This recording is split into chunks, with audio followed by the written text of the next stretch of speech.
when I wrote the Carnivore Code, and this is humbling, this is what we all do, is we write books. No, this is not what we all do. We don't all write down our guesses and turn them into books. And then you put your thoughts into cement, you freeze your thoughts in kryptonite, and then you change your thoughts and you think, oh, the book, it's just not a living document. The book he is talking about is this one, The Carnivore Code, Unlocking the Secrets to Optimal Health by Returning to Our Ancestral Diet. Paul Saladino also wrote this, The Carnivore Code Cookbook. Did he withdraw the books when he changed his thoughts? Or did he continue to earn hundreds of thousands of dollars, if not millions, from them? I'll let you take a guess on that one. But when I wrote the book, I was of the opinion that carbohydrates were not great for humans. Well, that was wrong. Carbohydrates are great for humans. But then I learned after a year and a half that I was getting such bad muscle cramps, heart palpitations, sleep disturbances. My testosterone was kind of going down, right? So I had electrolyte issues. All of those symptoms probably come from three things. 1, a lack of glucose reaching the cells. 2, eating excessive amounts of fat, putting your body under severe stress. 3, dehydration. These three things happen to your body when you follow a carnivore or keto diet. And did you hear that he ate carnivore diet only a year and a half? And during that time, he had time to write and launch a bestseller and participate in numerous podcast appearances and media campaigns? Wow. What I realized was that I'd been thinking about insulin wrong. Really? You don't say? I realized, and I wasn't taught this in medical school, was that insulin spikes after you eat carbohydrates are actually healthy for the human body for a variety of reasons. So insulin is probably something else I've changed my mind on, carbohydrates and insulin. Let me pause here because I actually want to applaud Saladino for being so upfront about this. I was wrong, and I admit it. Too bad he fails to get his carnivore buddies on board. The massive, profound electrolyte problems that people get on long-term ketogenic diets. Yes, I have noticed that. People in the ketogenic space, I think, are well-intentioned and they're trying to hold on to minerals by including massive amounts of salt in their diet, but it just doesn't work because you need an insulin signal at the level of the kidney to hold on to those things. You cannot properly hydrate your body without carbohydrates. Listen to the word, carbohydrates. Your body cannot do it. Drinking lots of water will not help.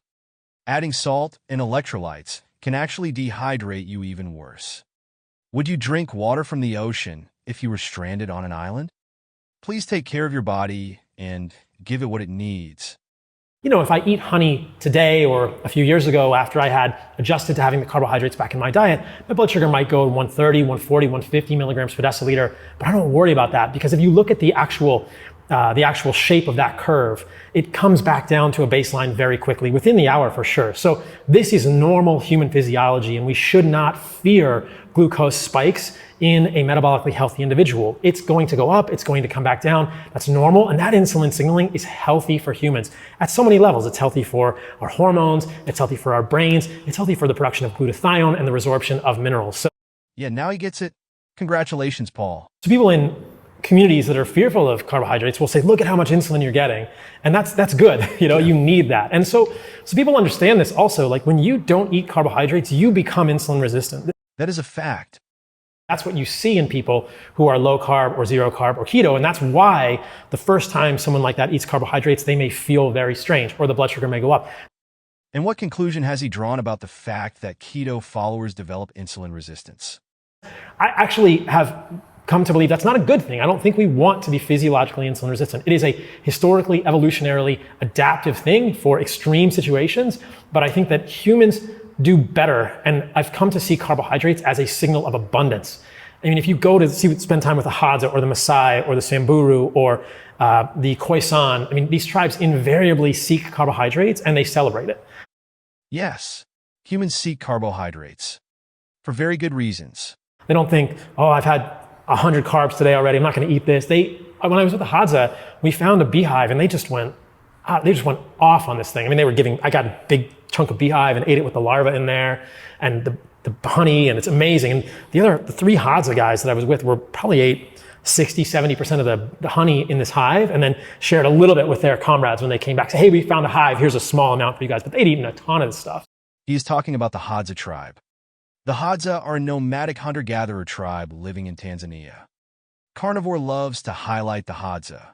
Historically, I think humans had massive exposure to carbohydrates whenever they could get it, as much as they could get it. Because the human body prefers carbohydrates. But it's very clear. I mean, if you look at the Hadza, so there was a PhD researcher who actually spent a lot of time with them and gave them surveys of these nomadic tribes and said, what are your favorite foods? And What were their favorite food? honey was invariably the first thing that they wanted. Both men and women ranked honey as number one. Of course. And why do you think that is? Okay. Thank you for hearing me out.